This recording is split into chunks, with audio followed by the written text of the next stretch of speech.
Why? The deception is the last piece we're going to go into, because why?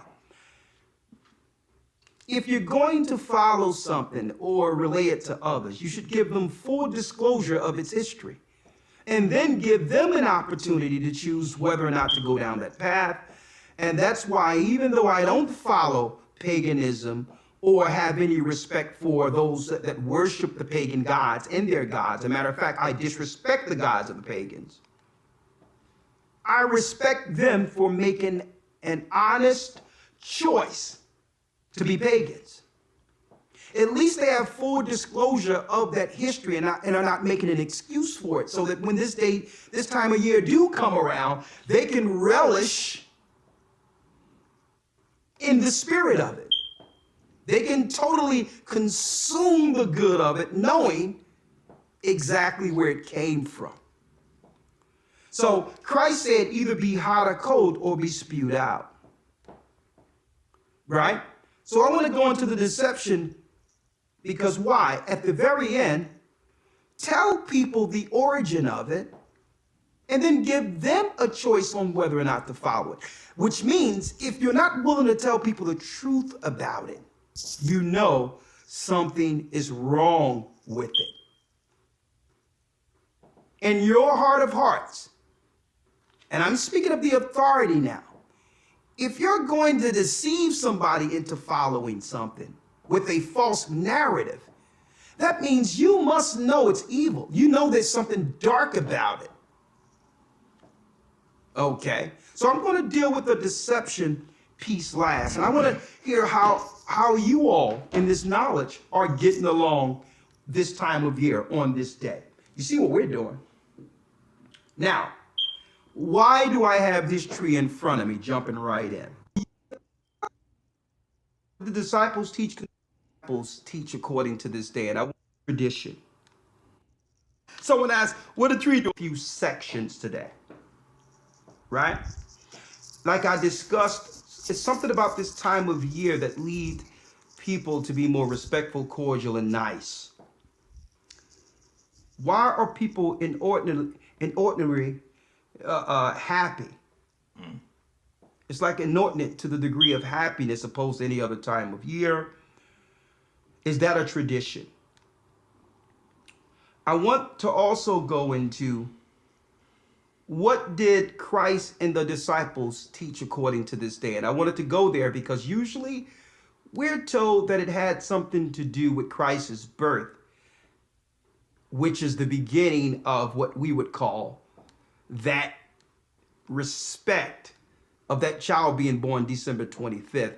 And that's why the Western world today, or the Christians today, celebrate Christmas, right? But what I really want to go into after that is, well, what does God say about Christmas? Now, that's God's side, right? And I'm going to talk about that. What did the disciples teach concerning it? What did Christ teach concerning it?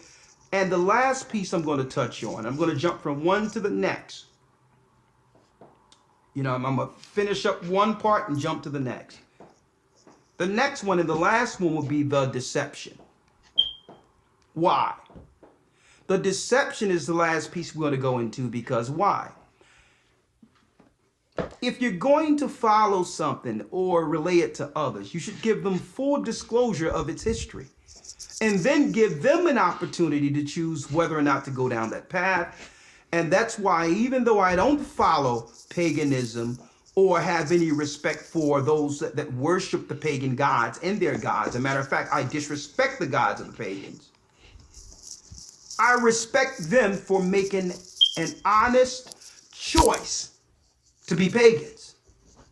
At least they have full disclosure of that history, and are not making an excuse for it, so that when this time of year do come around, they can relish in the spirit of it. They can totally consume the good of it. Why are people came in while the tree's here? Someone asked, what a tree doing there? I'm going to show you in a moment. Yeah, just put that on mute. Yeah, right? Yes. So we're going to break this down into into a few sections today, right? Like I discussed, it's something about this time of year that leads people to be more respectful, cordial, and nice. Why are people inordinately happy? It's like inordinate to the degree of happiness opposed to any other time of year. Is that a tradition? I want to also go into what did Christ and the disciples teach according to this day? And I wanted to go there because usually we're told that it had something to do with Christ's birth, which is the beginning of what we would call that respect of that child being born December 25th. And that's why the Western world today, or the Christians today, celebrate Christmas, right? But what I really want to go into after that is, well, what does God say about Christmas? Now, that's God's side, right? And I'm going to talk about that. What did the disciples teach concerning it? What did Christ teach concerning it? And the last piece I'm going to touch on, I'm going to jump from one to the next.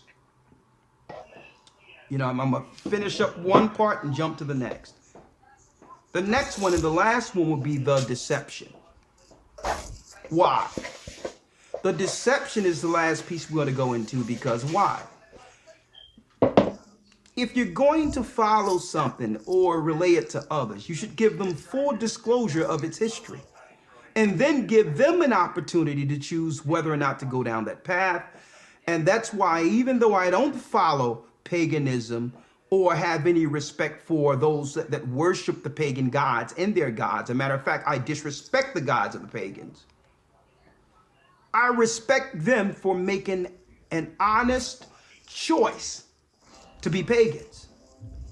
At least they have full disclosure of that history and are not making an excuse for it, so that when this time of year do come around, they can relish in the spirit of it.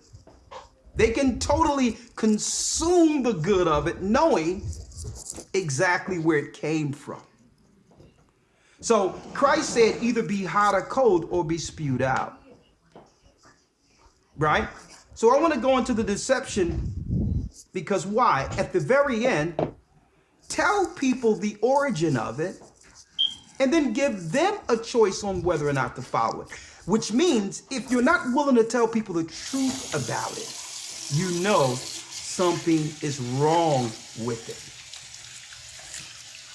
it. In your heart of hearts, and I'm speaking of the authority now, if you're going to deceive somebody into following something with a false narrative, that means you must know it's evil. You know there's something dark about it. Okay, so I'm going to deal with the deception piece last, and I want to hear how you all in this knowledge are getting along this time of year on this day. You see what we're doing? Now, why do I have this tree in front of me jumping right in?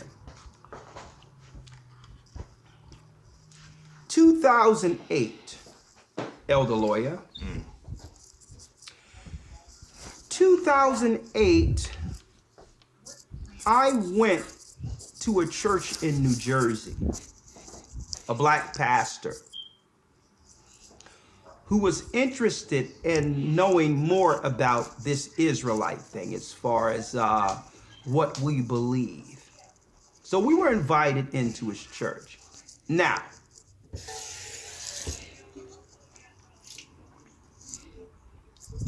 there was a tree in his church. We went there the first week, like the first or second week in December. And at this time, I was a little bit more forward than I am now. I'm older now. But there was a tree so high in the foyer, you had to walk around the tree to get into the church. Now, this particular pastor, he wanted to debate and go back and forth with me. All right? I remember first him going into what is this thing about only black people, that black people can be saved. That's the first thing he was coming with me with. And I'm like, sir, what are you talking about?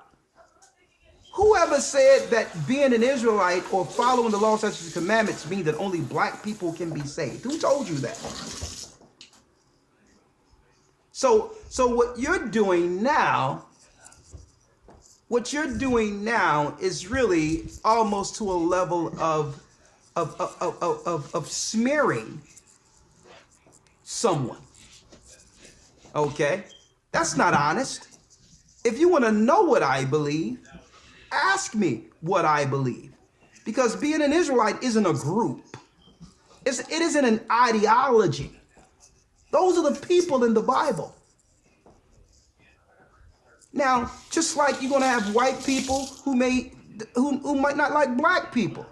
I'm not going to every white man I run into and ask, well, what's this thing you're following that hates all black people?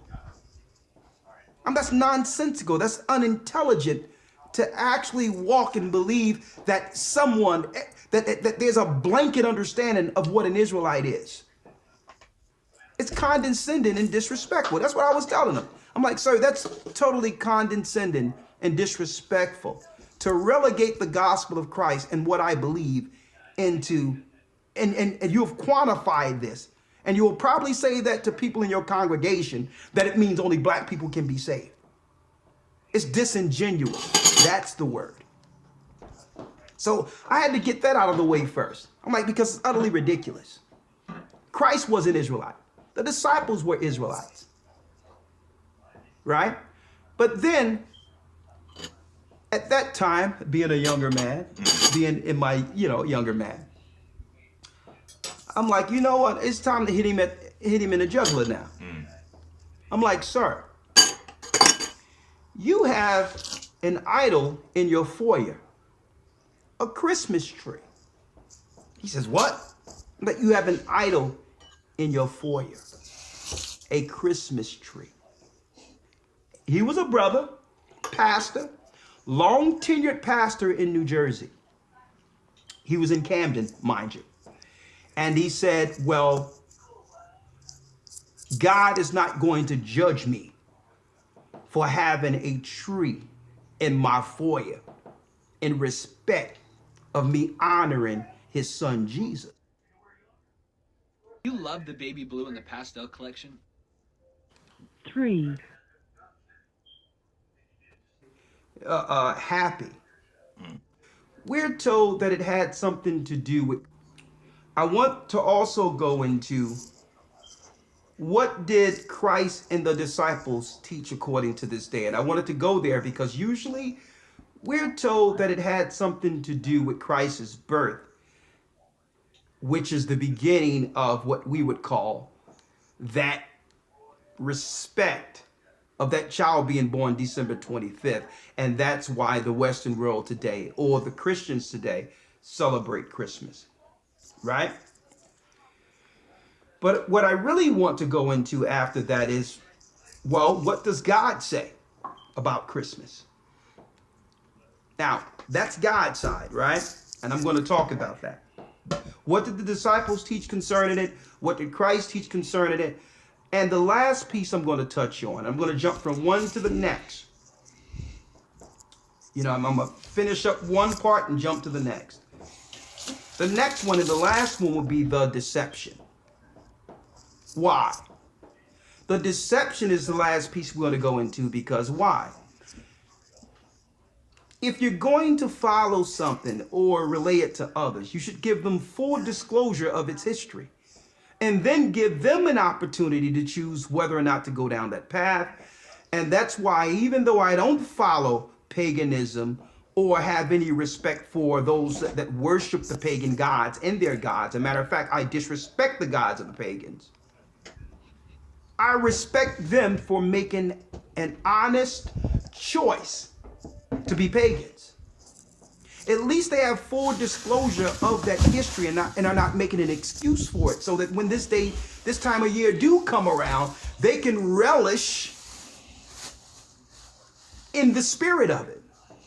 They can totally consume the good of it, knowing exactly where it came from.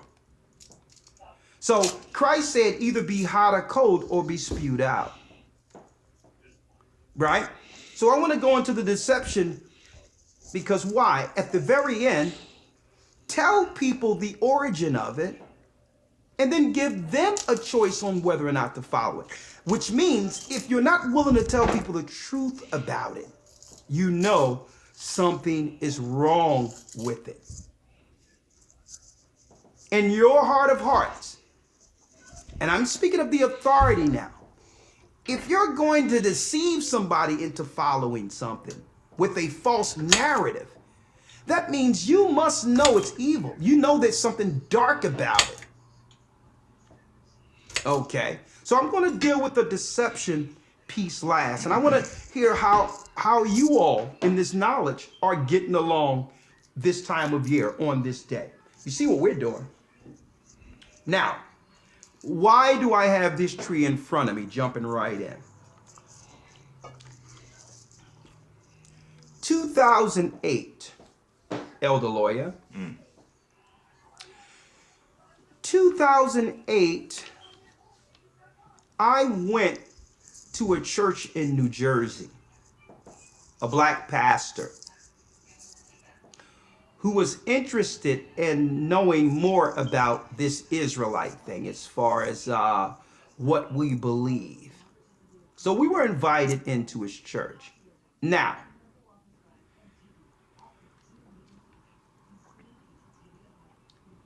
there was a tree in his church. We went there the first week, like the first or second week in December.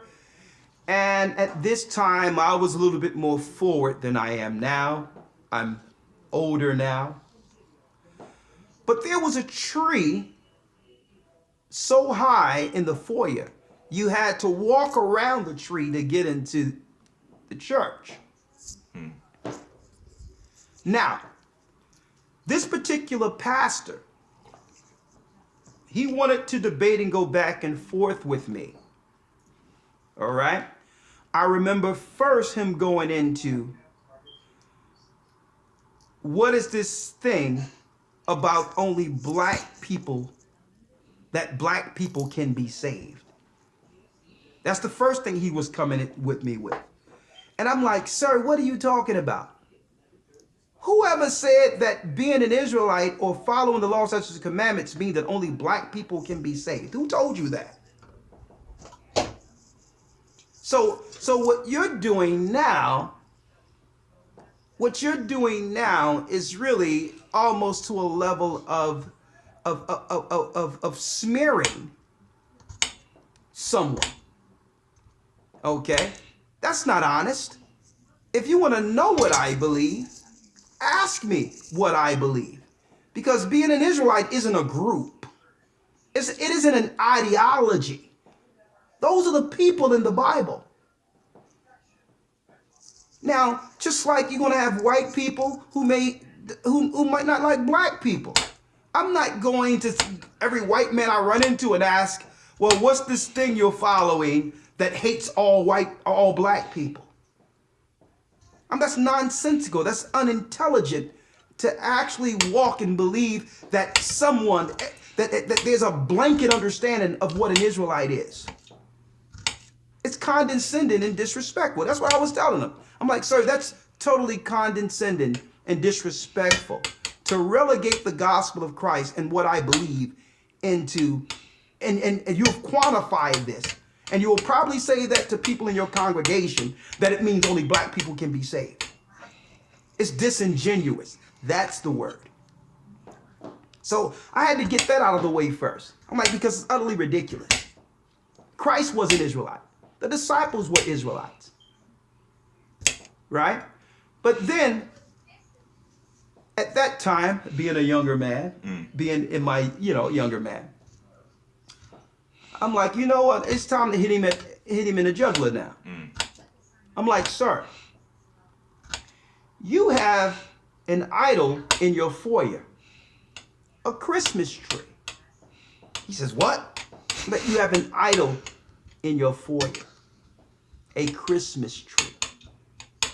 He was a brother, pastor, long tenured pastor in New Jersey. He was in Camden, mind you. And he said, well, God is not going to judge me for having a tree in my foyer in respect of me honoring his son Jesus. Jesus is the reason for the season, he told me, Elder Lawyer. Now, this was a time, this was before I met you, Elder Lawyer. You understand? Before you came in. And I said, sir, do you know that in the Bible teaches against that tree? He said, son, I've been reading this Bible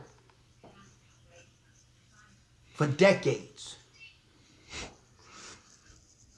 And if the Bible told me, and Jesus told me not to deal with that tree, you wouldn't see a tree in there. And here it is. Now I have them boxed in. There's 3 walls and a ceiling. And I just have to shut the door now. I'm like, sir, you mean to tell me you read that Bible? He says, that's right, boy. He's looking at me. He's a gray man and all that. I'm like, okay, sir. If I show you that that tree is wrong in the Bible, will you shut down or at least tell your congregation that it's incorrect? At least? He says, I done read that Bible, young man. I'm like, sir, let's go to Jeremiah, the 10th chapter. Elder Lawyer, get Jeremiah 10 for me. Yes, sir. Jeremiah chapter 10, verse number 1. Hear ye the word which the Lord speaketh unto you, O house of Israel. O house of Israel. Thus saith the Lord. Thus saith the Lord. Learn not the way of the heathen. So the God who sent Jesus Christ to die on the sins for our cross, die on the cross for our sins. This is the God that was teaching or prophesied in the Old Testament of his son, right, Pastor? He told us, believers, to do what? Learn not the way of the heathen. We cannot learn the way of the heathen. Right? Heathen are who? Non-Israelite races or nationalities in the Bible. Those that follow the Babylonian holidays opposed to the holidays in the Bible. Christ followed the Sabbath. Christ followed the Passover. Matter of fact, that was the time of year in which he was given up to be crucified, to be the Passover according to an Old Testament holy day. 7 Sabbaths from that time, which is Penti, is where the Holy Spirit came down on the disciples to give the understanding of Christ's ministry to all of the Jews, the devout Jews throughout the world, who didn't understand the disciples' tongue. So they were there on the holy days. So all through the New Testament, it speaks of the holy days written of in Leviticus 23. So the pagans or the heathen have holidays. I is synonymous with Y. So this is their holy days. And God said, learn not the way of the heathen. Right? Read. And be not dismayed at the signs of heaven. And don't be dismayed at the signs of heaven. And we went into a lesson, the creation of the universe, that the signs breaks down the constellations. It's really the heavenly tables. And don't be dismayed at the signs of heaven. Why? Because we understand what the signs are there for. Season, times, and jubilees. We understand that in the stars, it's really the heavenly table that makes up the word of God. So we don't have to be dismayed at looking in the sky to figure out what's going on. What's written in the stars is actually in prophecy. We can just read it. in total communication with our God who sent the stars for your constellations, signs, and seasons. See? So we're not dismayed. We're not looking up in the sky and trying to get some level of revelation from the stars because our God made the stars. See? Come on. For the heathen are dismayed at them. The heathen are dismayed at them. Read. Verse 3. For the custom of the people are vain. Here's the point that this is the thing that I had this pastor focus on in New Jersey, Camden. Right? That what? That the customs of the people are vain. Vanity means it's of no value to God. Now, what you're doing for other people and all that, okay, that's your traditions. And we'll talk about that too. But don't try to pull God into it. That's the issue. Because it says the customs of the people are vain. What you're doing is vanity. That means God is not going to give you any points for acknowledging his son this time of year. Your customs have no value with God, especially after he gave you customs to follow, which we continually break. So how can he honor the customs of the heathen, right? And at the same time, you're disrespecting the customs he gave the children of Israel. Does that make any sense to you? Why he would honor a heathen time when we are ignoring the times he gave us to acknowledge him? Read. For the customs of the people are vain. For one cutteth a tree out of a forest. For one cutteth a tree out of a forest. This is a tree. The work of the hands of the workmaster with the axe. Now, the Bible is actually describing the customs of the heathen, which are vain, according to the God of the Bible who sent his son Christ. Now he's giving you a descriptive example of what the God of the heavens, what he's against. He's describing it now. Read it again. For the customs of the people are vain. For one cutteth a tree out of the forest. For one cutteth a tree out of the forest. The work of the hands of the workmaster or the workman with the axe. Come on. They deck it with silver and with gold. They deck it with silver and with gold. That's the gold tinsel and the silver tinsel. They fasten it with nails and with hammers. They fasten it with nails and hammers, but back then they fastened it, but this one has a little bottom on it. Yeah, you see it? I just need you to show a physical description, because the Bible teaches us that Jacob, God's people, seeketh a sign. Okay. Or sometimes we try to lie through omission, or altogether feel that we are, as a people, absolved through ignorance. So what I did was the same way I have this prop in front of showing you this and reading out of the Bible.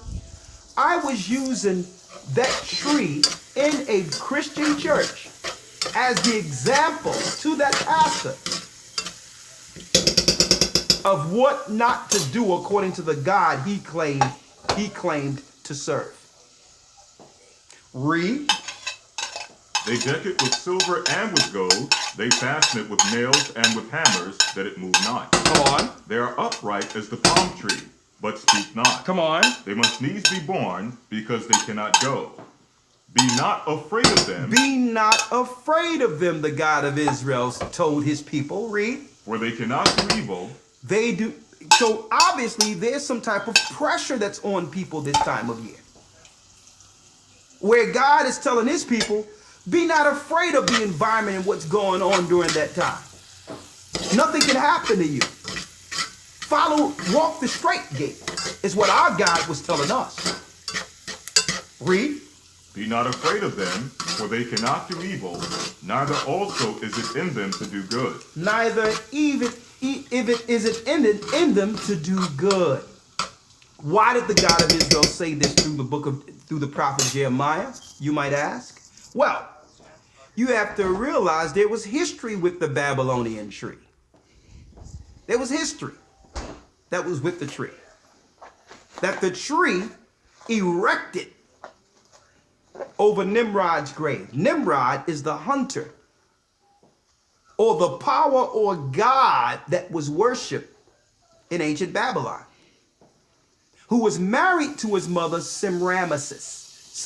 And I'm going to deal with her in a moment. The virgin goddess. Okay? Which predates Christ. I mean, you're talking about during Abraham's time. Before Abraham's time, Nimrod erected the Tower of Babel. Okay? Now, this particular tree Semiramis was losing her political grip on society after Nimrod's death. Why? Because the majority of the earth feared her son. And they were able to consolidate power through that fear. So when a tree erected, the mother made up a myth or claim that Nimrod's spirit was in the tree. And that if you didn't acknowledge or pay homage to the tree, eventually that spirit would haunt you or attack you, or you would die altogether. And in some instances, people were beheaded for disrespecting the tradition. That's the ancient tradition before it became all dialed up and merchandised and fa la la la la. And that's why you have your balls on the table, which sometimes in certain instances meant the beheading of those who decided not to participate in ancient times. Hey, I explained this to the pastor, and you know what he told me? Get out of my church. I'm like, huh? I thought we had an agreement here. He looked at me, folks, and I believe that if he had let me tell you, he's ready to go to blows. He says, get out of my church. So I left.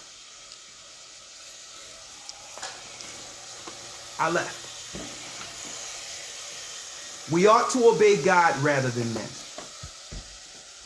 He put me out of his church for pointing out the fact that he had an idol in his foyer, in which he was going to utilize to make merchandise of God's people, because there weren't no. Don't forget, he's not a pastor of white people. He's pastoring all black people. There's no other race of people that was in his church but those in Camden.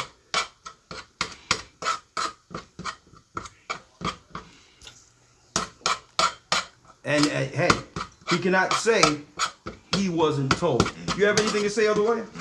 Yes, sir. Just on something you were. The energy and the devotion that we've given to this time of year has given it that particular feeling where you just can't describe it. There's a joy, or there's an emotional attachment there where people actually they actually honor this in similar fashion as one would, I guess, in the Old Covenant, honor a Sabbath.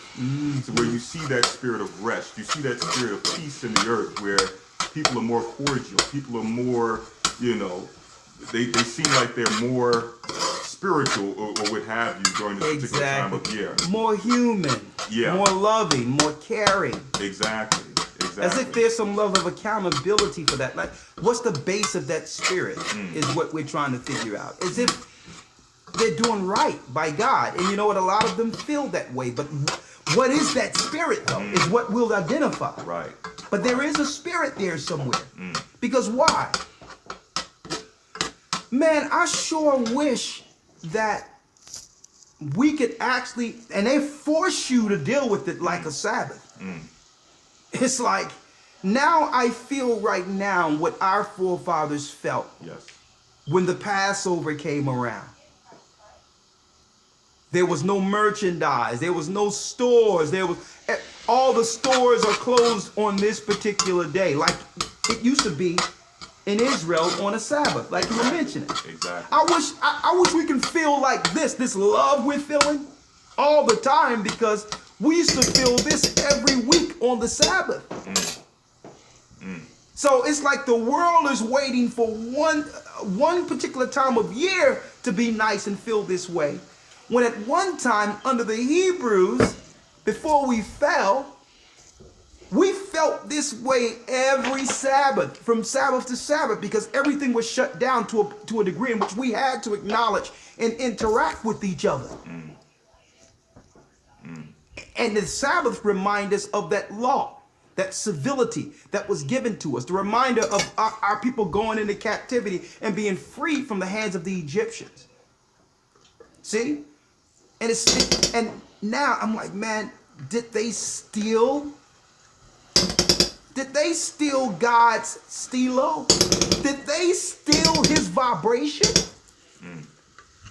Did they steal this love that we have and this goodness we feel this time of year?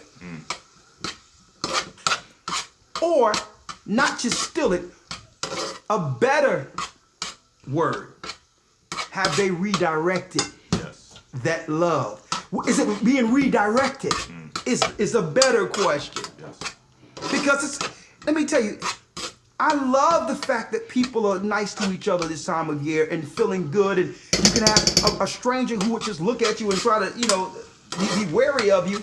Everyone is just open and caring. You go to a store or you go someplace all week, yeah, happy holidays, da da da da da da da.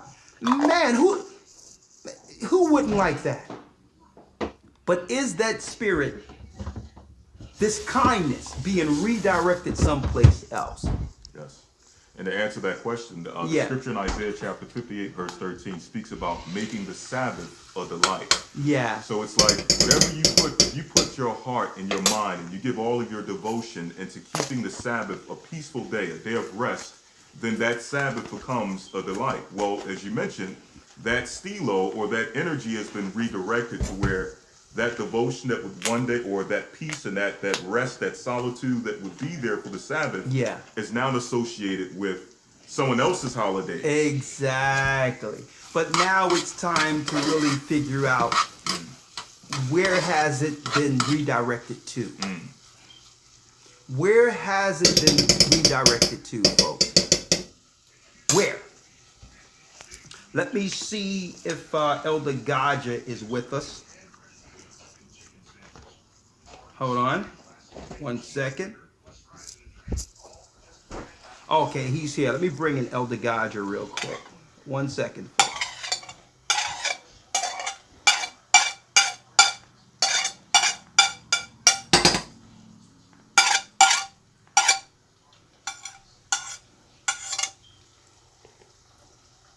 Okay, Elder Gaja, you with me? Shalom, elders.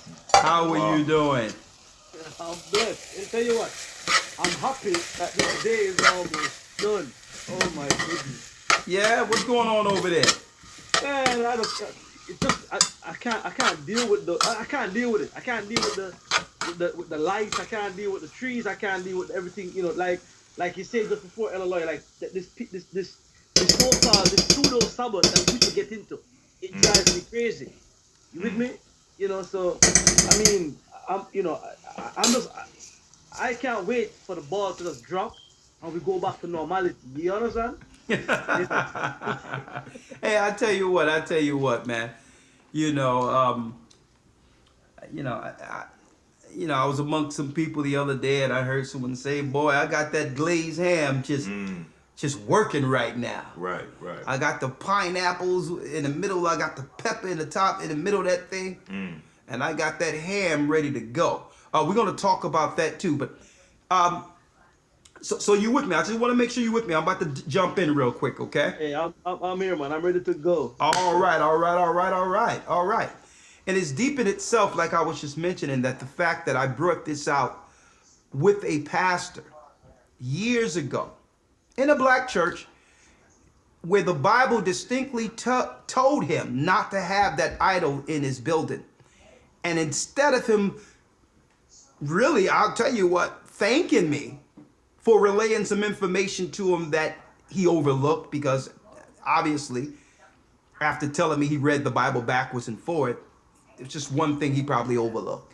Instead of thanking me for overlooking it, he put me out of his church. Now, I'm like, this ain't Christ-like. I mean, would Jesus do this?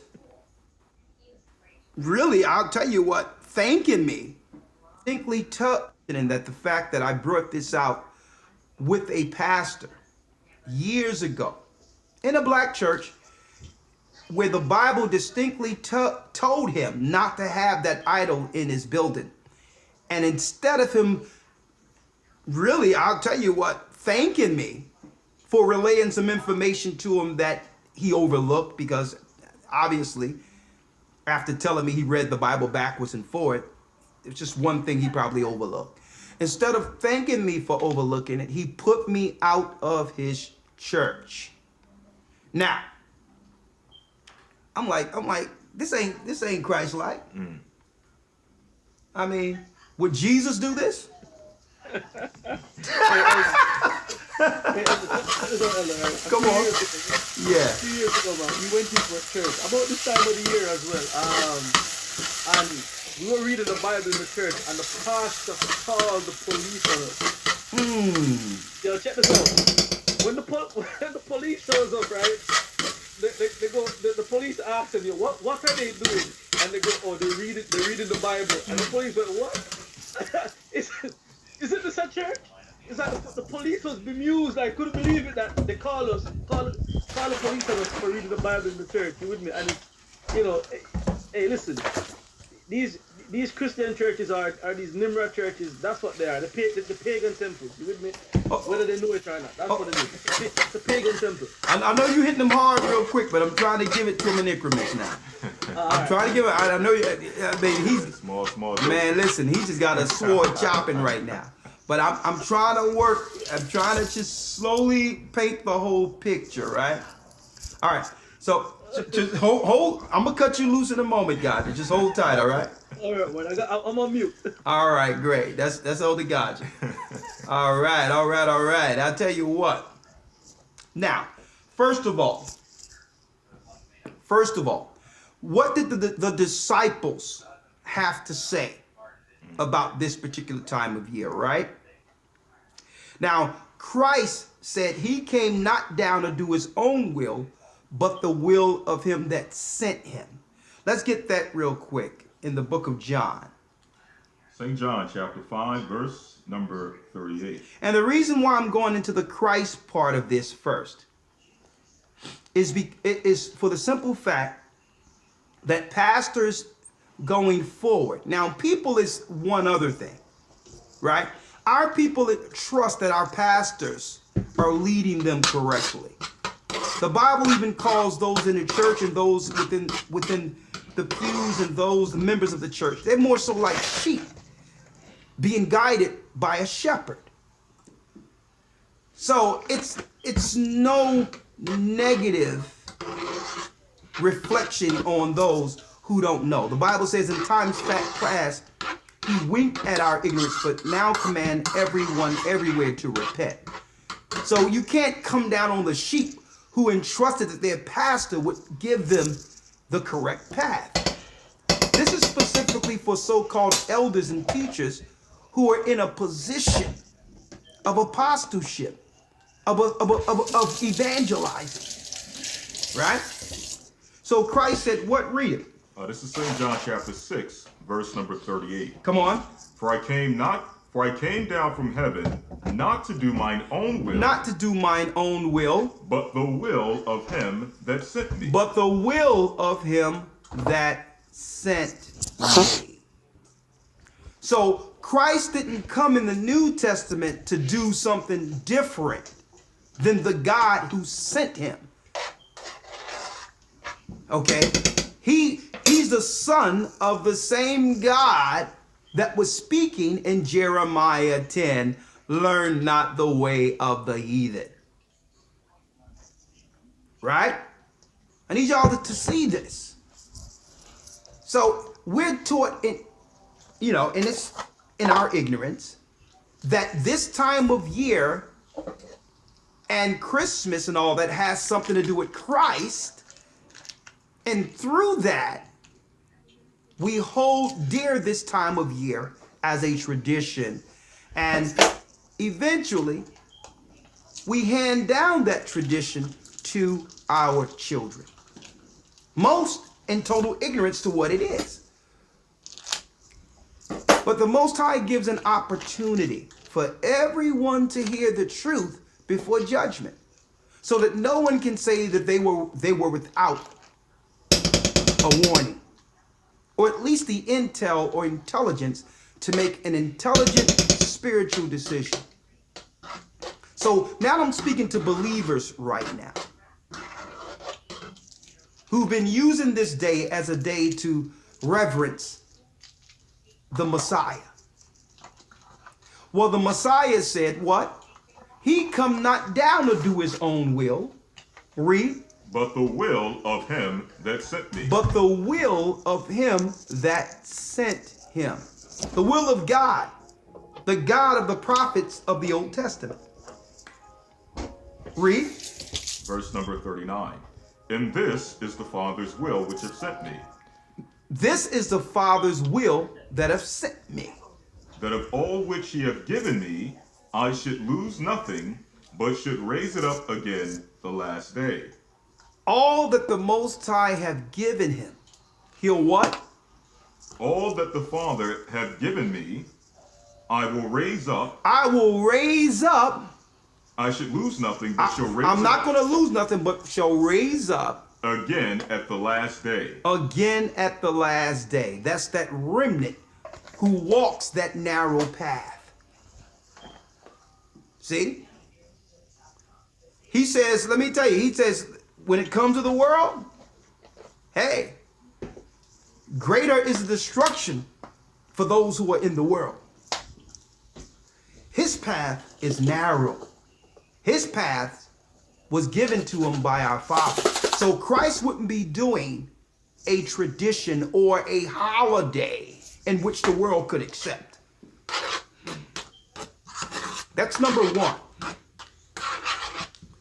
Okay, first of all, if you're in line with the Most High, you go back to the Old Testament and find the Old Testament holy days. If that's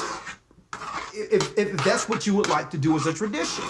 If it's a holiday you're going to uphold, then at least have it be a credible holiday that you can actually go to in the Bible and give a reason by God for doing so. It's nothing like, folks, following something ignorantly without being able to show its credibility. Okay, to not be able to do the research and say, you know what, God is backing my actions. Okay, so this is specifically to the pastors who to some degree are purposely misleading the people. Not to the people. I'm talking about the pastors and leaders who are purposely misleading God's people. There's a judgment for that. But I don't want to go there yet. Let's talk about this real quick. Right? 515-605-9327. We only got one more hour. And I'm going to open up the line. Last week, folks, last Sunday, we went into the Hebrew and Bible Academy. We're only in week 2. Going into this week, tracing the serpent seed and the fall of the god this coming week. But speaking of that, going into the celestial realm on how all things were made, it leads us into the fallen gods. Why? Because I said that maybe the heathen are following, or the spirit of this goodwill we feel this time of year, maybe it's actually being redirected into something else. Come to find out, the fallen gods are the gods the heathens were worshiping with that tree in ancient Babylon. The fallen god. So they would relate it to the Virgin Mary. Then you do the research that Virgin Mary isn't Christ's mother. It's a goddess by the name of Semiramis. It has nothing to do with Christ or God. And then you go into the book of Revelation and it talks about this woman, this female, this great whore that sits on many waters. Mystery Babylon, the mother of harlots. That the Roman Empire would take the spirit of this goddess over the waters and do what? Began to exalt the goddess again in the new world to be worshipped as she was in ancient Babylon. Semiramis, the goddess of fertility. Right? They say that she was impregnated without a man, okay, in ancient times. She came down and hatched on the river Euphrates from an egg. That's why you have your eggs and rabbits during the time of Easter, the spring solstice. They say she was impregnated by a god. I'm speaking of Semiramis. And she brought forth the son, the S-U-N-S-O-N, 9 months later. Easter solstice, she was impregnated by an entity. 9 months later, December 25th, she brought forth the demigod, Tammuz. Later worship in Persia as mistress, picked up by the Roman Empire, and then eventually she was brought to America. Eventually, Semiramis was brought to America, the mother of Christmas. Huh? What? Didn't know that, did you?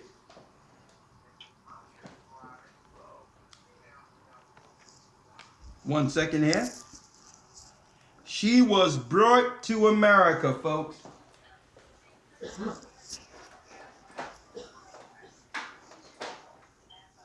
One second here.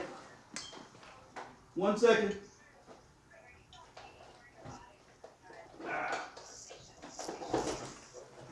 Had to plug something up here, get some power. She was brought to America, Semiramis. Now,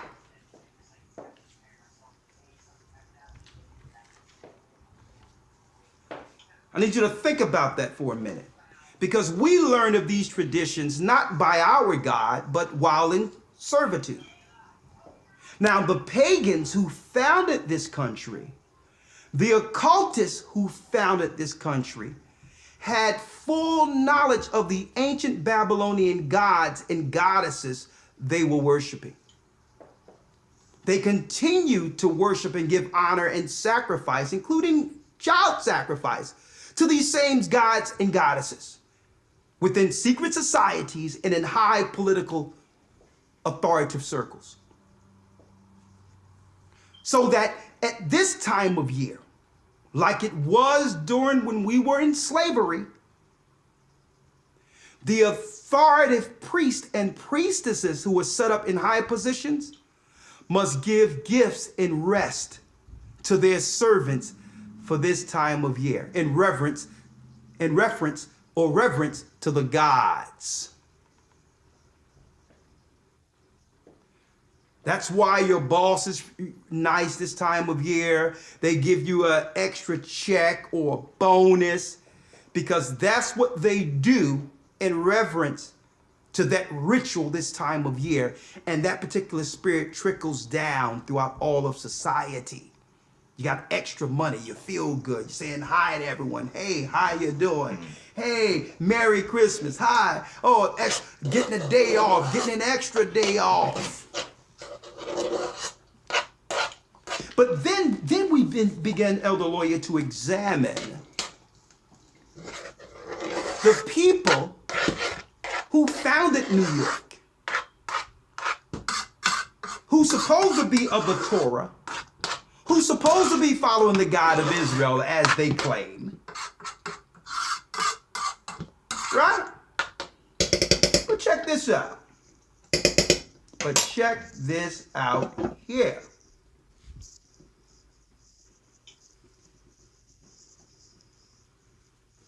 But check this out.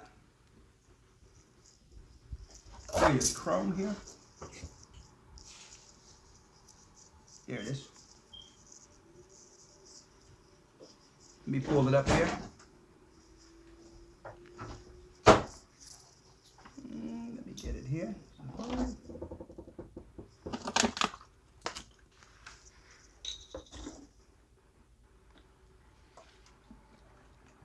Let me pull this up. I'm going to share this for y'all real quick. All right. Where is it? Where is it here? That's in Chrome. Let me get it.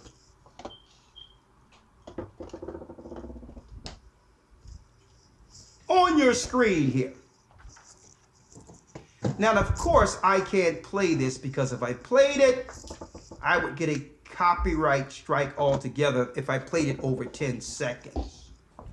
But the people who erected the Statue of Liberty began to create an environment of propaganda to have all the families in America begin to hold this as a new tradition in America that eventually the world would follow. And the people that were set up here weren't the authority of the Torah at all. They were following the Babylonian Talmud. Well, the Babylonian Talmud is really the authoritative spirit that's pushing Babylonian customs, and that's why these particulars make more money this time of year than any other time of year because they are the authority over Christmas. They sold Christmas, packaged Christmas, and through that, Christians begin to follow suit.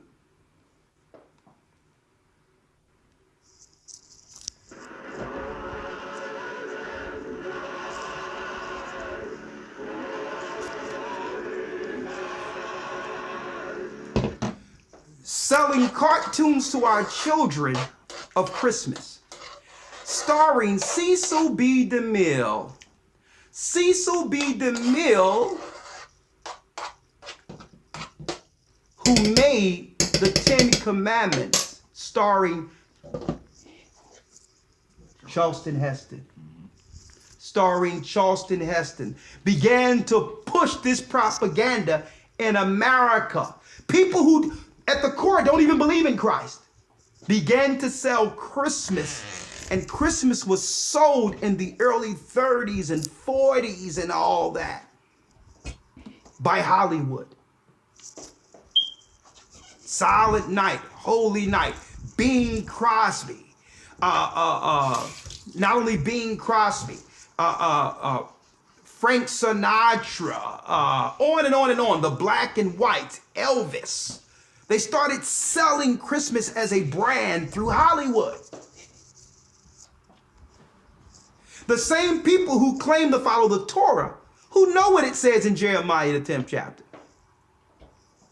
Right?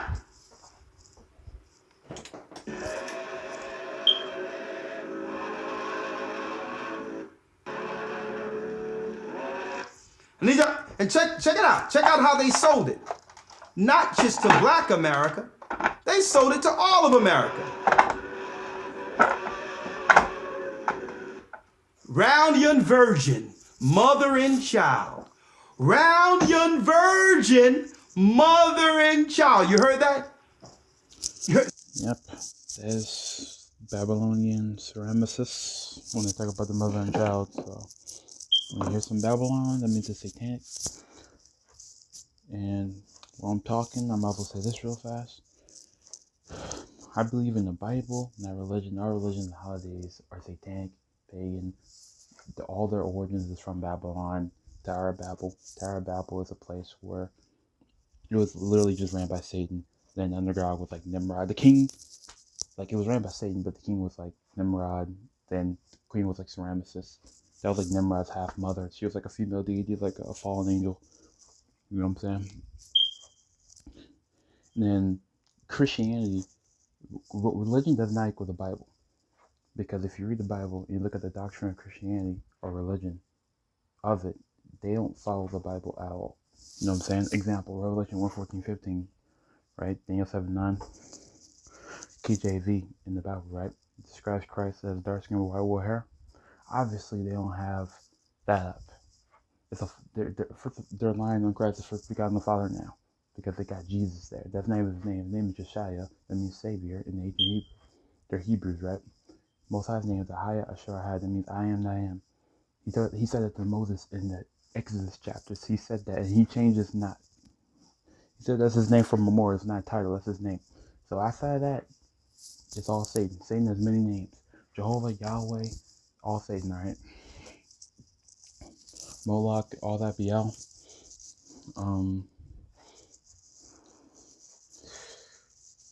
So yeah, I believe in the Bible, the whole Bible too, because the thing of Satan, Revelation 2:9-39, Christ exposes them as those people in Israel today that took our land. Jewish people are Romans, and Romans are Edomites, Esau, right? They took away the 14 books, the Apocrypha that was in the Bible. So people can't even fully understand the full Bible, which is a spiritual book, by the way. So you kind of need those other 14 books. Like the book of Enoch is very fucking important. It gives you the origins and of like fallen angels, giants, why the earth had to be flooded, dinosaurs, all that, right? The rotations and cycles of seasons in the earth and all that stuff, moon, sun, all that. Like you kind of need that, and that's all true. That's not some belief. All right, this is actual facts, truth, not beliefs. All right, this is not religion. It's not a belief. It's actual facts, literal facts, archaeological, geographical, historically proven facts that you can literally do your research on and look up yourself. All right.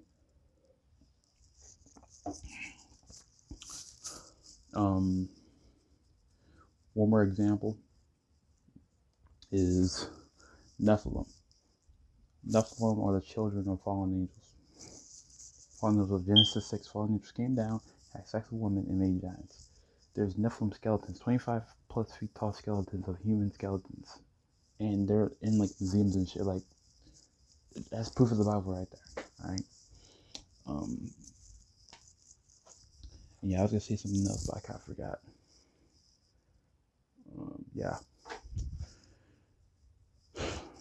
Yeah, the Bible's truth, not religion, basically. And all religions are the same. They all came from Babylon. If you look up Tower of Babel with Babylon, they were building a tower.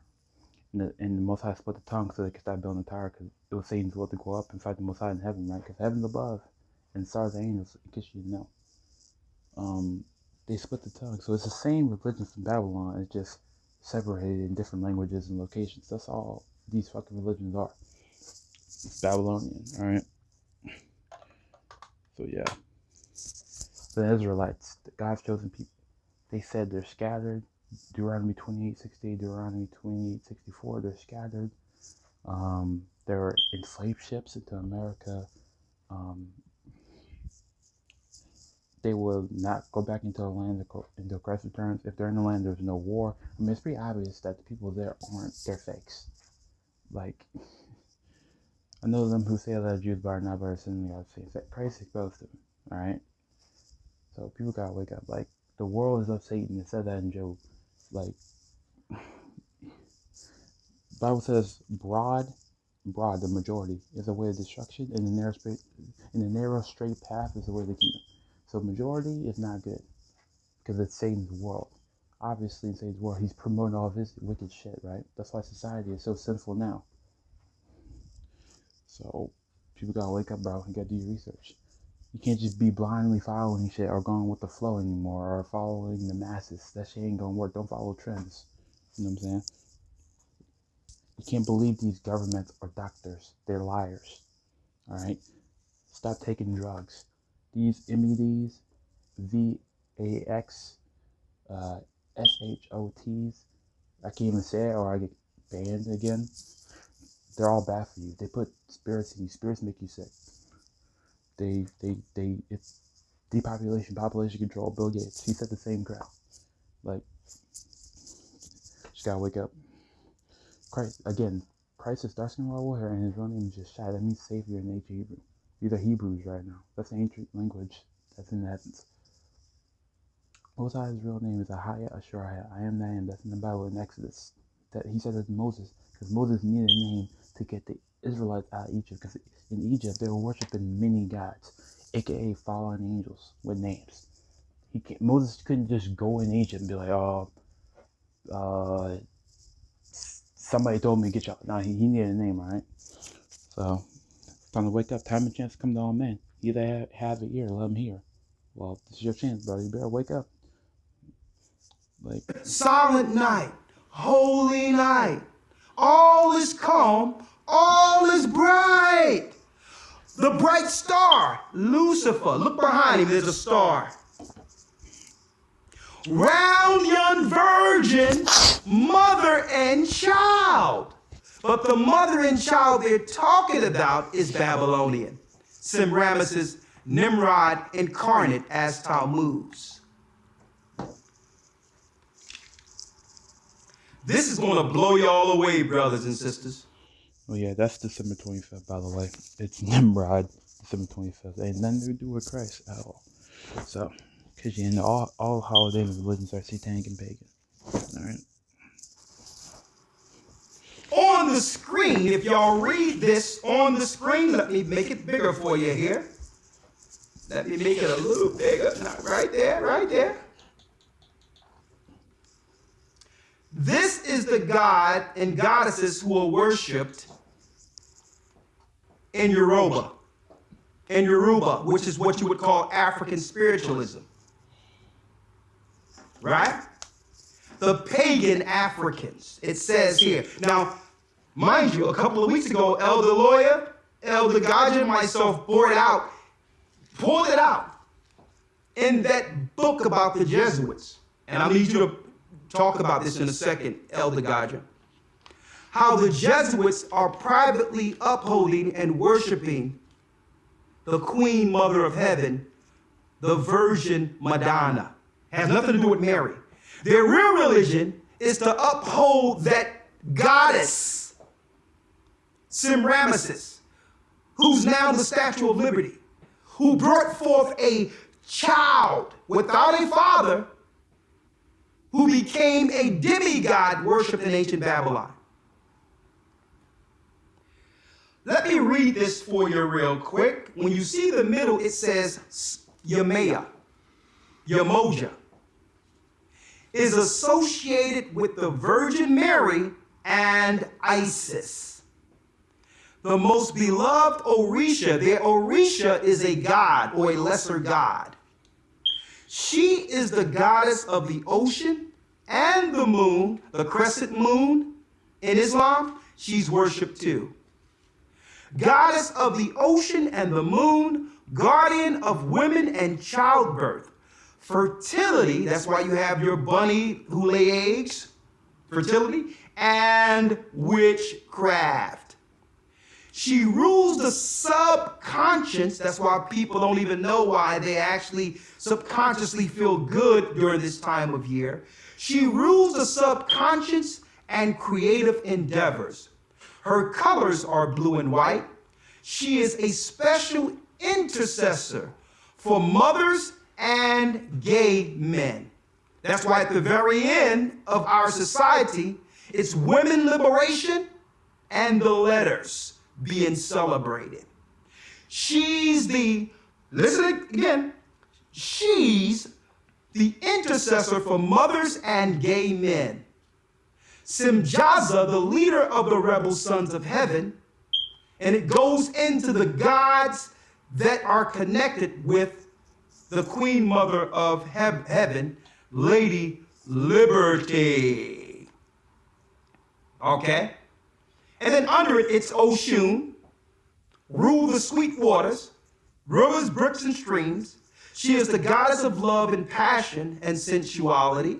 Her colors are yellow and gold. And her preferred offering is honey.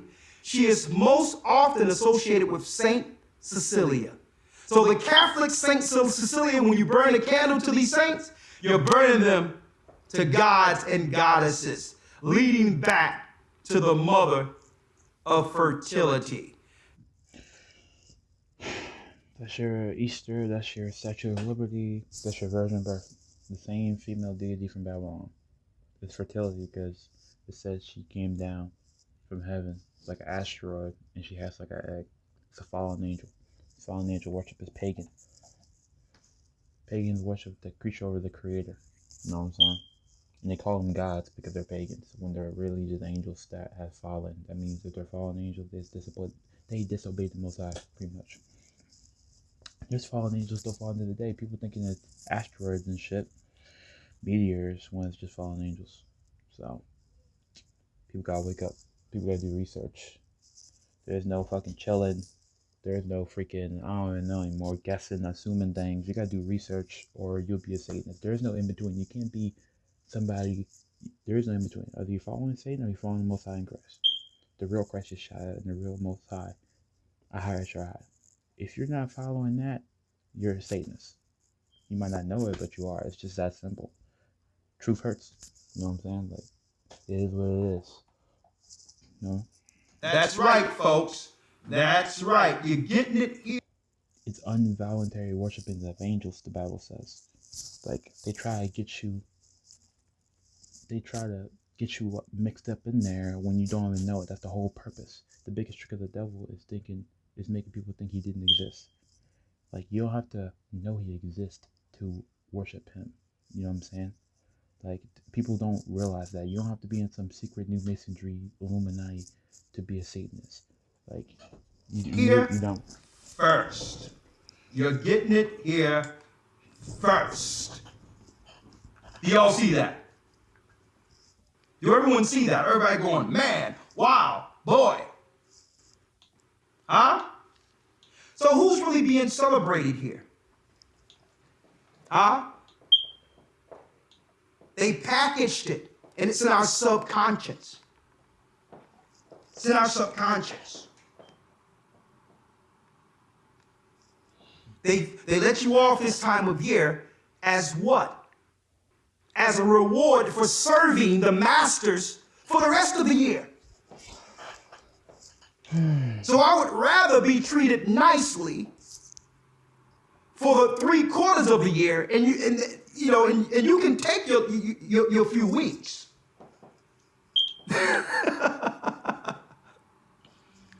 You can take your few weeks. Treat me right the rest of the year. Let me off. Give me extra bonuses. Do everything you're doing right now for the rest of the year instead of this time of year. Huh? Let's go into the disciples real quick. And I'm going to tell you, folks, you see those names that were connected to Oshun and all the others? Those were the fallen gods who led mankind to hell before the flood during the time of Methuselah, Enoch, Noah. That's the information we're going into this Sunday. So when you hear about that African spiritualism of Oshun and all that, that's why the powers that be allow others to worship all that African spiritualism in Yoruba. Because why? The European powers are really the authority over those witch doctors. Your rabbis in the synagogues got more power than those that are dealing with the Orishas and Yoruba and all that. Okay? They're the overlords of the lesser craftsmen and women. The real magic, folks, happened in their temples. The Capitol, the White House, the Lincoln Memorial, the memorials, the Washington Memorial, which are nothing but Babylonian obelisks. The Masonic temples. That's where the real magic is happening at. And they break out of their witchcraft and out of their seances and spells and all that they do in secret societies. And then they break out and put on a suit and become the CEO and manager of your corporation. Or become the leader or priest of your church.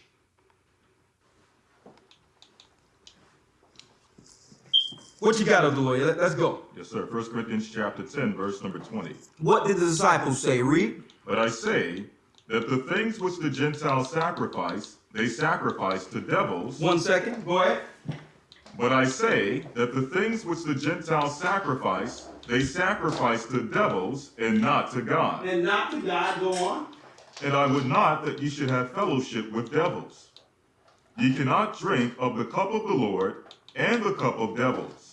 You cannot do what? Ye cannot drink of the cup of the Lord and the cup of devils. Grab that for me, other lawyer. Yes, sir. And put that on that side there. Read it again. 1 Corinthians chapter 10, verse 20. But I say that the things which the Gentiles sacrifice, they sacrifice to devils. The things which the Gentiles sacrifice, they sacrifice to demons. Learn not the way of the heathen. Then in that same chapter, it goes into the Christmas tree and the idols. It being the custom of man, and the custom of man are vain. So we gotta wake up, man. Like, you might not be doing nothing sketchy, but where's the origin of Christmas at? What's the origin of the Christmas tree? Like, it's spiritual, bro.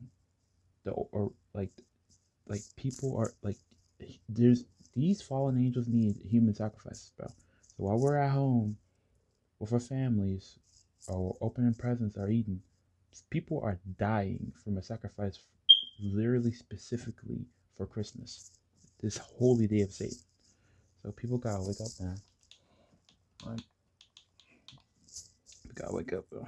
So it seems that the disciples were teaching the same teachings of the prophets of old.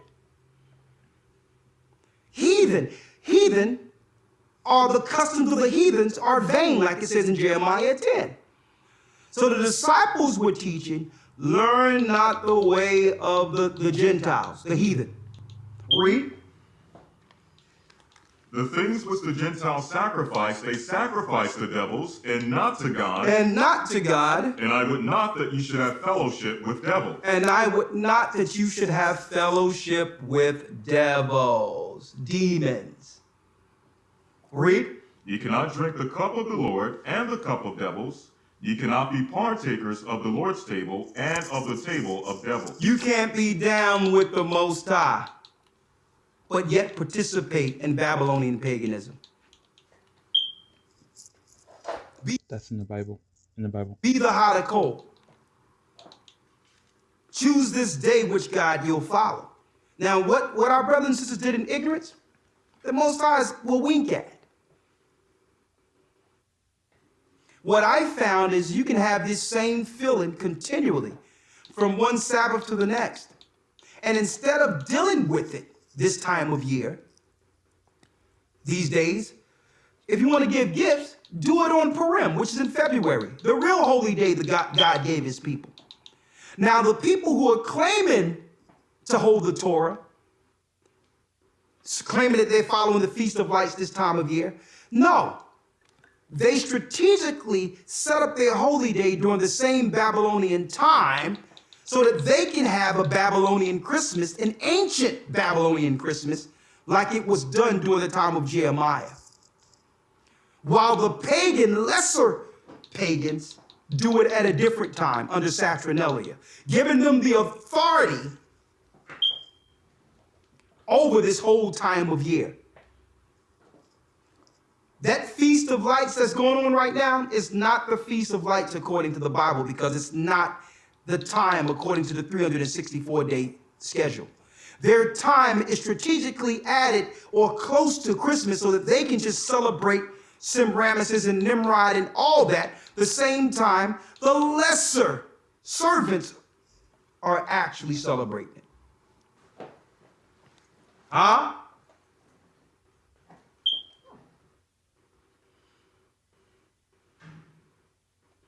Now, I have more. You know I do.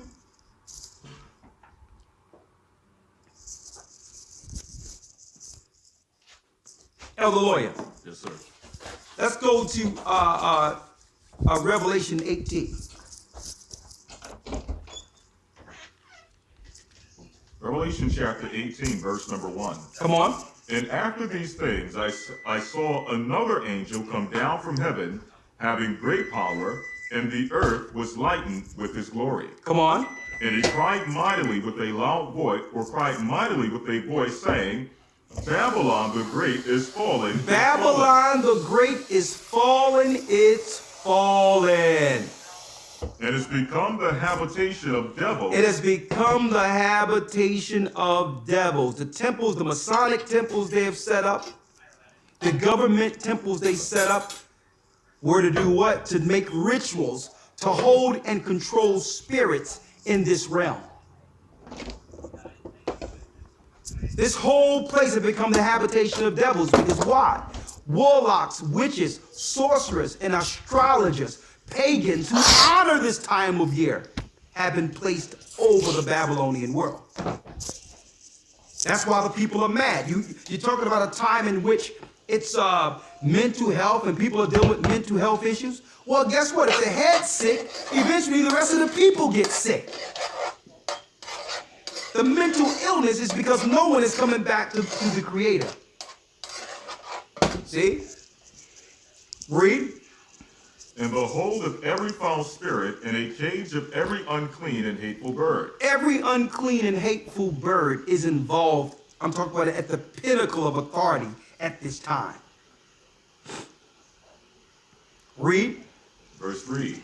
For all nations have drunk of the wine of the wrath of her fornication. All nations. Because everybody, you wonder why even you see someone Chinese, you walk up, Merry Christmas. East Indian, oh, Merry Christmas. Doesn't matter what race, because they were all celebrating the same celebration at the Tower of Babel before the tongues were split. There's some form of virgin deity that was worshipped throughout all of the world society because she was worshipped as Semiramis in ancient times. Before they just used Christ in Mary's name. Christ and Mary's story has nothing to do with this. Mary was an Israelite woman. She was with an Israelite man and brought forth an Israelite child by the name of Christ.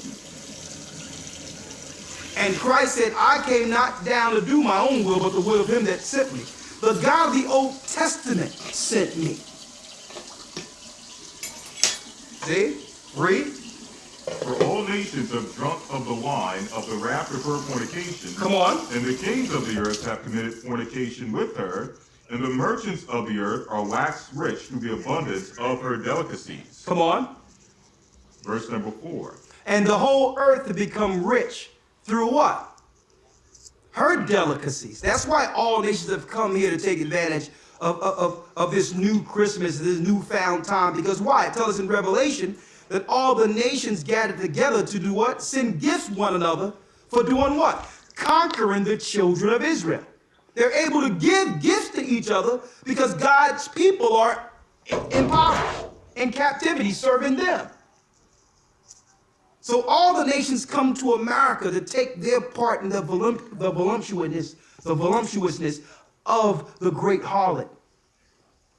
The Virgin Mother, the Statue of Liberty. She's an idol. And every time we deal with these days, we're honoring that goddess.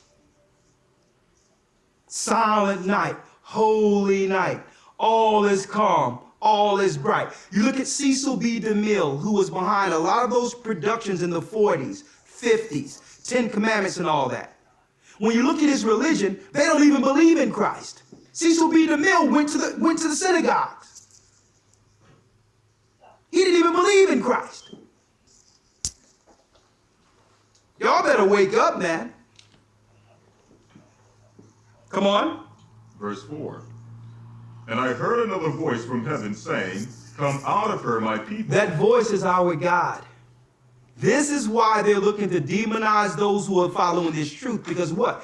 Christmas and the holy days that are being worshiped now aren't the same as it was when we were in ignorance, as the servants upholding this society. So the Most High is telling us, come out of her, my people. So the authoritative powers who have been worshiping the lesser gods and the fallen gods are saying, we're going to shut everything down and make sure everyone reverence you this time of year. That's the authority giving references to their God now. Their gods. Those Israelites are waking people up. They're not serving. Let me tell you, you wouldn't believe some of the airy, wicked darkness that goes on in their ceremonies and rituals, folks. Where they conjure in spirits and talk to spirits. And you know, those spirits are telling them, it's those people on those streets, it's those people that are waking people up. The people, the nations, reverence you powers, who have been worshiping the lesser gods and the fallen gods are saying, we're going to shut everything down and make sure everyone reverence you this time of year. That's the authority giving references to their God now. Their gods. Those Israelites are waking people up. They're not serving. Satan, let me tell you, you wouldn't believe some of the airy, wicked darkness that goes on in their ceremonies and rituals, folks. Where they conjure in spirits and talk to spirits. And you know, those spirits are telling them, it's those people on those streets, it's those people that are waking people up. The people, the nations aren't serving us anymore. The God of Israel is waking up these poor people. And if they don't serve me, I'm going to begin to take power from you. That's how it works, folks. So what happens? Eventually, these spirits that have always ruled your politicians and the authority powers will say, we require sacrifices. Okay? If the people won't serve me, more people must die. That's how it works. More people come up missing. Child trafficking, harvesting, more wars, all of that because people are no longer serving their gods. So the less spiritual resources they get from people, they demand sacrifices. I'm dropping it for you right now, folks. What's really going on?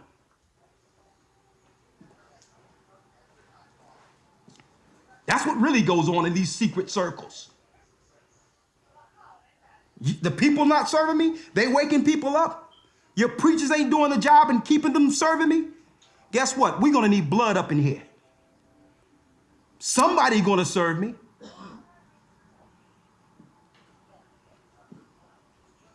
That's why I'd rather be doing this right now than operating right now in the spirit of so-called Christmas. I'd rather be doing what I'm doing right now.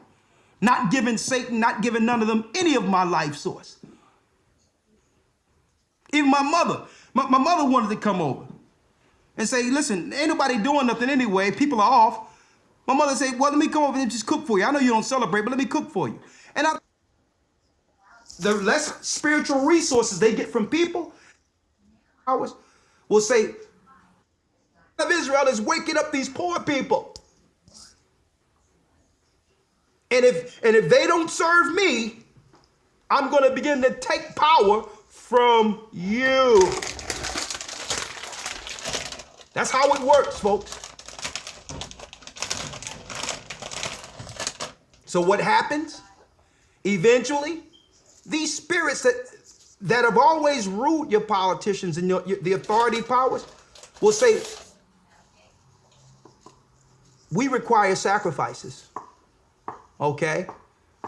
If the people won't serve me, more people must die. That's how it works. More people come up missing. Child trafficking, harvesting, more wars, all of that because people are no longer serving their God. So the less the less spiritual resources they get from people, they demand sacrifices. I'm dropping it for you right now, folks. What's really going on?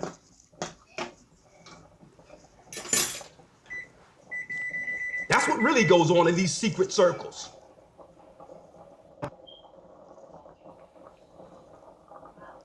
And if they don't serve me, gods and the fallen gods, that voice is our God.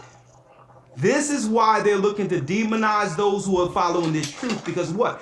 Christmas and the holy days that are being worshipped now aren't the same as it was when we were in ignorance, as the servants upholding this society. So the Most High is telling us, come out of her, my people. So the authoritative powers who have been worshiping the lesser gods and the fallen gods are saying, we're going to shut everything down and make sure everyone reverence you this time of year. That's the authority giving reverences to their God now. Their gods. Those Israelites are waking people up. They're not serving Satan. Let me tell you, you wouldn't believe some of the airy, wicked darkness that goes on in their ceremonies and rituals, folks, where they conjure in spirits and talk to spirits. And you know those spirits are telling them, it's those people on those streets, it's those people that are waking people up. The people, the nations aren't serving us anymore. The God of Israel is waking up these poor people. And if they don't serve me, I'm going to begin to take power from you. That's how it works, folks. So what happens? Eventually, these spirits that have always ruled your politicians and the authority powers will say, we require sacrifices. Okay? And if people won't serve me, more people must die. That's how it works. More people come up missing. Child trafficking, harvesting, more wars, all of that because people are no longer serving their gods. So the less spiritual resources they get from people, they demand sacrifices. I'm dropping it for you right now, folks. What's really going on?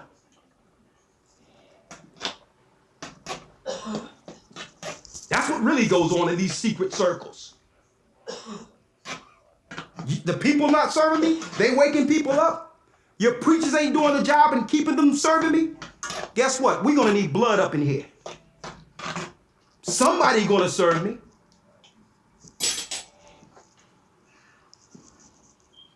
That's why I'd rather be doing this right now than operating right now in the spirit of so-called Christmas. I'd rather be doing what I'm doing right now. Not giving Satan, not giving none of them any of my life source. Even my mother. My mother wanted to come over and say, listen, ain't nobody doing nothing anyway. People are off. My mother said, well, let me come over and just cook for you. I know you don't celebrate, but let me cook for you. And I thought about it. I'm like, I don't celebrate it, you know. I'm like, yeah, I ain't had my mama's food in a long time. And I said, you know what? I'm going to be teaching Wednesday, Mom. But you can come over Friday before sundown and throw down. Throw down for me before the sun go down Friday, Mama. Bring your sweet potato pies or whatever, but I'm not giving this day none of me outside of taking a brick out of it, out of this tower.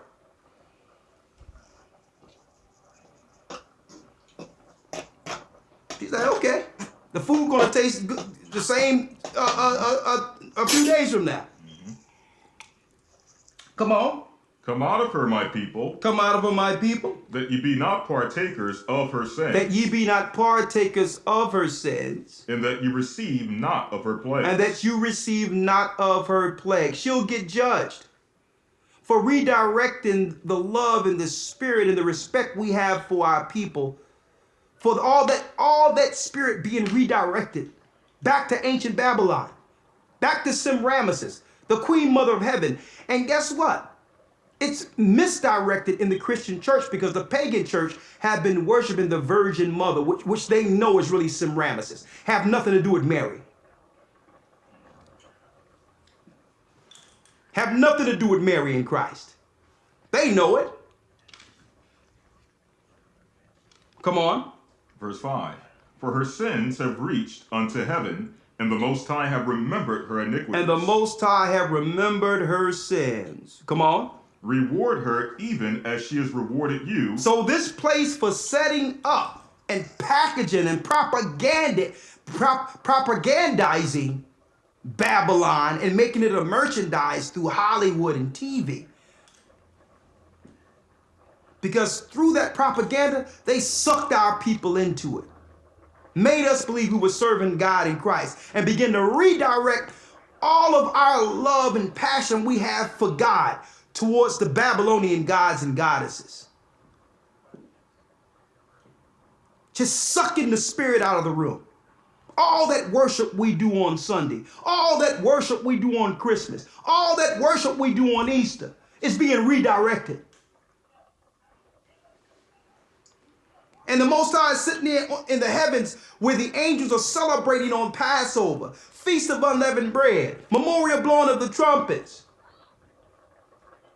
He's up there in heaven. The angels are right on point with it. And we just going about our regular day on earth, not even realizing we're not aiming none of that righteousness and that praise towards him.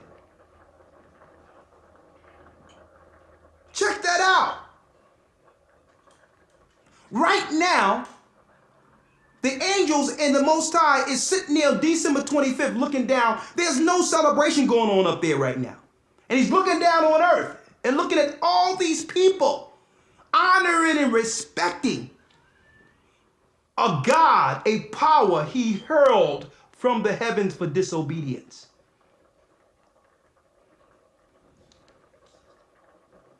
They're serving Lucifer down there. What's going on down there? How is he getting all my energy? What's going on with you pastors and priests who have studied the word? Let me show you what's up with them. Get me Amos the 5th chapter and Isaiah the 1st chapter, and then I'm opening up the lines now. Amos chapter 5, verse number, I'll start at verse 18. Woe unto you that desire the day of the Lord. Woe for you that desire the day of the Lord, claiming you can't wait for Christ to come back. Read. To what end is it for you? For what end is it for you? The day of the Lord is darkness and not light. The day of the Lord is darkness and not light. When he come, it's not going to be what you think it is, followers of so-called Christians. It's not going to be what you think it is. And guess what? Believe it or not, there's more respect goes to pagans. More respect goes to wizards and warlocks and astrologers. Why? Because at least they chose a side and not trying to use Christ to deceive people into following what they're following. At least they know what the tree means. At least they know what the spring solstice is. They know what the winter solstice is. At least they're not trying to deceive people into believing Christ has something to do with it or the God of the Bible has something to do with it. You have to give more respect to them because at least they're standing on the fallen gods they worship. Read. Verse 21. I hate, I despise your feast days. And that's why the Most High God told us in the Old Testament, he hate and despise our feast days. Because why? In the Old Testament, we began to go away from that 364-day Sabbath calendar. And we began to set up holy days like they're doing under the Babylonian Talmudic worships today. We would call it Passover, but it would fall in the same time as the winter solstice for the Talmud's child to be worshipped. And that's who they're really worshiping, those other people. They're really worshiping the sun Talmuds, claiming they following the Torah. It's a lie. They're not following the Torah, folks. They're following the sun Talmuds. They're not following Christ. They're not following the truth of the Bible. And that's why the Most High said what? I despise your feast days. I don't like your feast days because they have nothing to do with me. How is it you claiming that you're going to follow a day in which my son was born and not seek me at all? Not even seek the days I've established before I sent my son. My son will be crucified on the Passover. So how do you know my son when you're not following the Passover? But yet you will honor Christmas, a pagan Babylonian day, a day in which Nimrod was worshipped in ancient Babylon. You will honor that day over the Passover.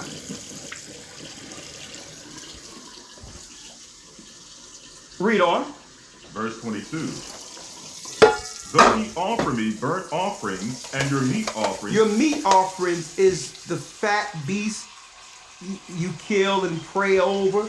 Though you offer me those meat offerings, I will not accept them. I will not accept them. Those offerings and those prayers and all that, it's vain.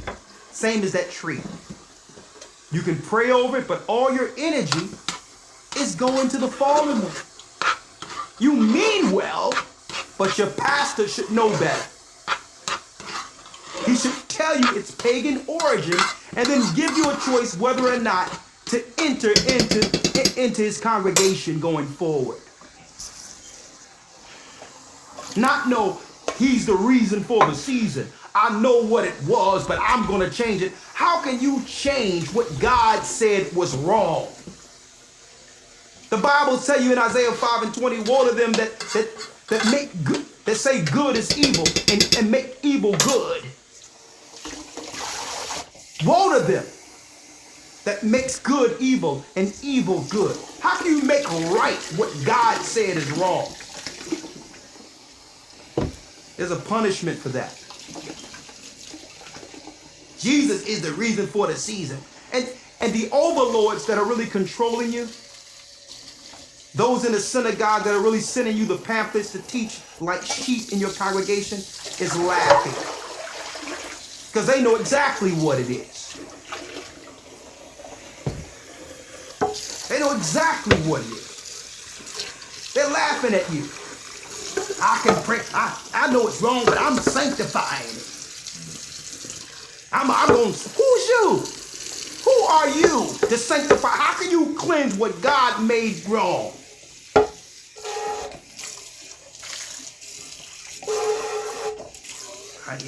Yeah. This is nothing but, okay, this is nothing but cow manure I'm seeing here. You know, I put some hot sauce on it and pray over it. Because I'm going to sanctify this bowl of chitlins. This is pig feces here, but I'm going to sanctify this. This is ham here, but I'm going to sanctify it.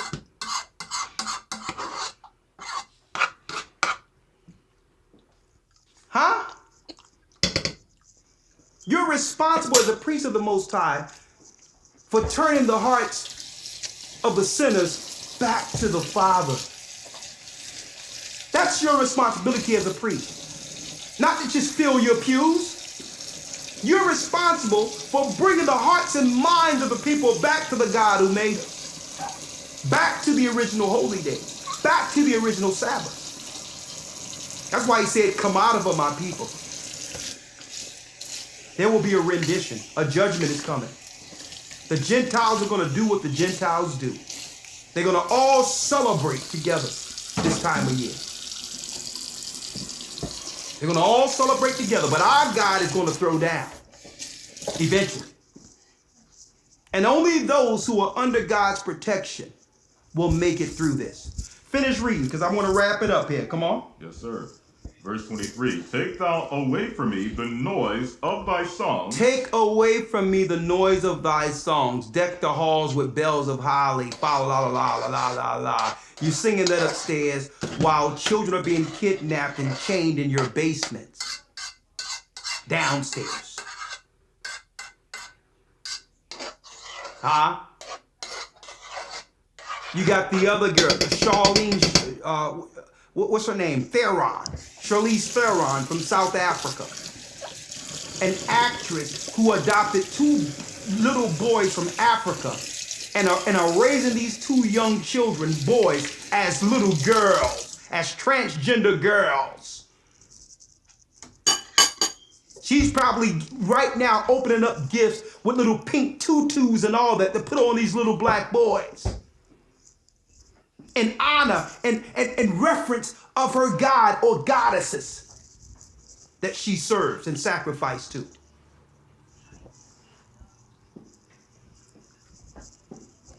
Read on.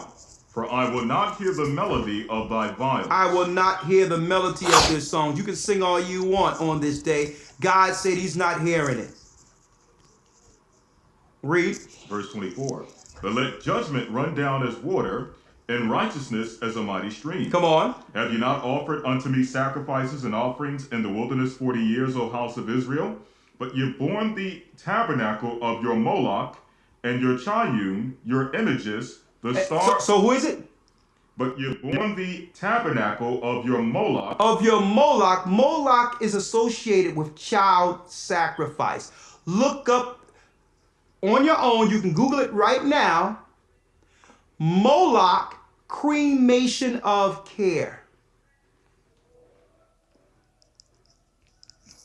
Moloch, cremation of care. And this year is deeper than most years because now the Roman Empire is coming right out, showing everyone that they are worshiping the God of sacrifice. Look at this real quick.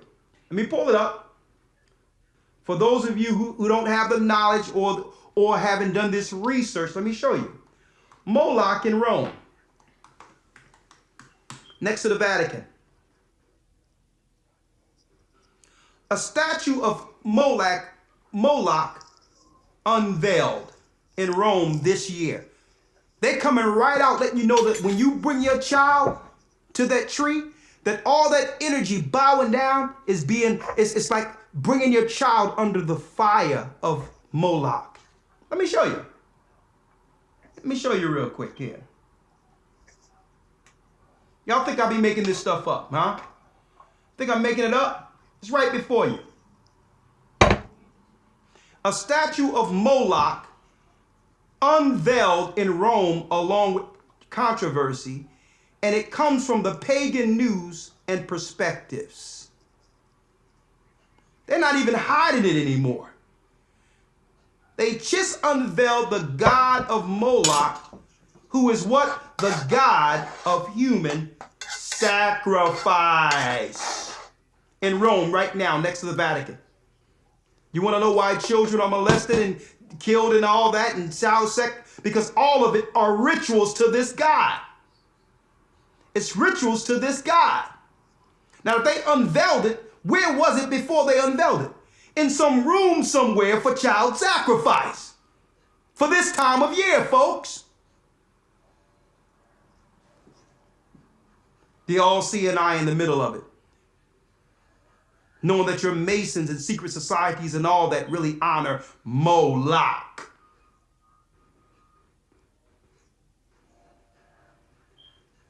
Huh? They didn't expect us to drop some of this information here. Somebody have to tell you. Your preacher sure won't. Someone have to tell you. Someone have to tell you, right?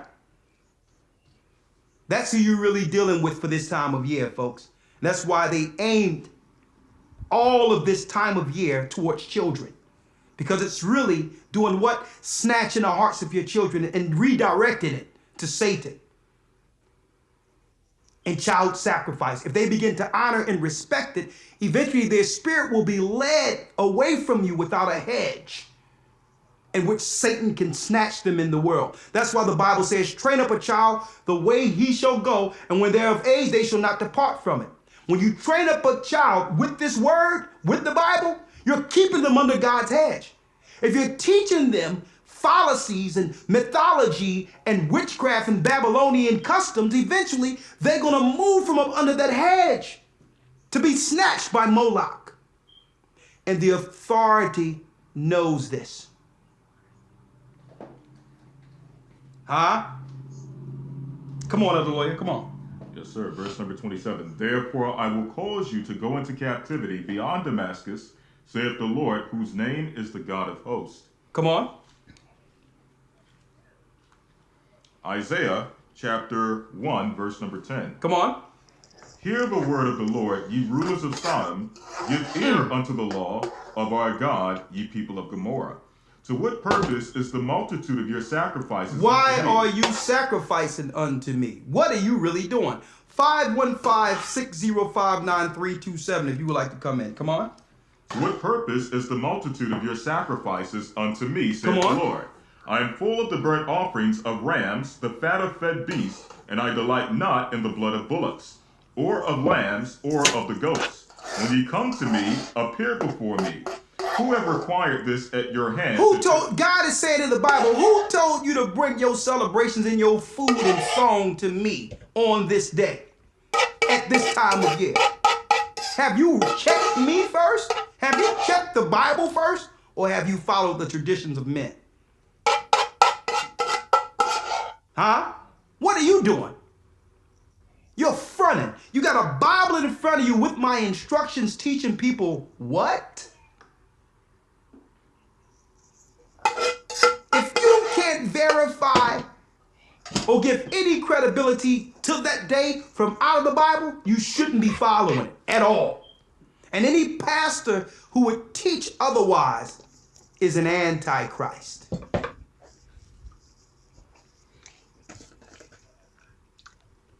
Read. Verse number 13. Bring no more vain oblations. Incense is an abomination unto me. The new moon and Sabbaths, the calling of assemblies I cannot away with. It is iniquity, even the solemn meeting. Your new moon and your appointed feasts my soul hateth. They are trouble unto me. I am weary to bear them. And when you spread forth your hands, I will hide mine eyes from you. Yea, when ye make many prayers, when ye make many prayers, I will not hear. So if you don't acknowledge me, I will not acknowledge you. You wonder why your prayers aren't being answered? Because you're serving the wrong God. When you make many prayers, I will not hear it. Because who are you praying to? I told you not to learn the way of the heathen. I directed you to follow my son, Christ. He's the path. And Christ followed the Sabbath. Christ followed the holy days. Christ followed the Father, the God of the Old Testament. Christ didn't eat pork either, or shellfish. No crawfish, no crab, no shrimp, no none of that. No lobster, no pork. Bible says to not even touch a dead corpse of a pig. Look what people do on these holidays. 515-605-9327. Only 16 minutes of stream left for the broadcast, but let me bring some people in. I think we've said more than a mouthful right now. Oh yeah, a lot of people didn't know that. I'm gonna show you that one more time too, folks. Number one, let me show you those pictures here real quick. That's how you know it's a deep time right now, because the Romans are no longer hiding Jewish people. who they worship. Jewish people. Moloch. Those are Romans. The Romans are Edomites. It was erected this year in Rome. It was erected this year in Rome. A statue of Moloch unveiled in Rome with controversy. There you go. Children are burned to this god behind closed doors. This is why they vacillate and shoot up your child at Yep. All right. the heathen. It is iniquity. Christ. All right. I'm gonna come back after I eat. 39.